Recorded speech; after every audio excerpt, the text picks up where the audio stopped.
इकडे राज्यात नोटाबंदीनंतरची परिस्थिती जाणून घेण्यासाठी काल राष्ट्रवादी काँग्रेसचे अध्यक्ष शरद पवार थेट एका बँकेत पोहोचले। भिगवण रोडवरून जात असताना बँकेच्या बाहेर पवारांना लोकांची गर्दी दिसली। यानंतर पवारांनी गाडी थांबवून रांगेत उभे असलेले लोक आणि बँक कर्मचारी यांच्याकडून सध्याची स्थिती जाणून घेतली। बँकांना नोटा पुरवताना नेमक्या काय अडचणी येत आहेत, बँकांना नवीन नोटा उपलब्ध होत आहेत का, या सर्वच प्रश्नांची माहिती शरद पवारांनी यावेळी घेतली। राहुल ढवळे आमचे प्रतिनिधी आपल्यासोबत आता आहेत। राहुल, अजून शरद पवारांनी कशा पद्धतीने या सगळ्या बँकांबद्दल माहिती जाणून घेतली?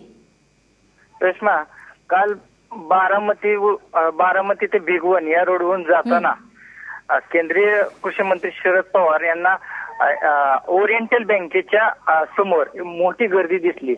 त्यामुळे नेमकी काय अडचण होते, काय आहेत समस्या या जाणून घेण्यासाठी चक्क ते गाडीतनं उतरले आणि बँकेत आले आणि बँकेत आल्यानंतर बँकेच्या अधिकाऱ्यांना विचारलं पैशाचा पुरवठा कसा होतो, तुटवडा कशामुळे होतो आणि त्यानंतर ज्या काही नागरिकांच्या समस्या आहेत त्या सुद्धा त्यांनी यावेळी जाणून घेतलेल्या आहेत।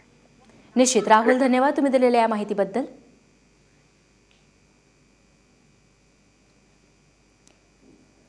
तेव्हा शरद पवार हे थेट बँकेत जाऊन पोहोचले, त्यांनी लोकांच्या समस्या जाणून घेतल्या आणि त्यानंतर त्यांनी बँकेच्या कर्मचाऱ्यांची देखील बातचीत केली।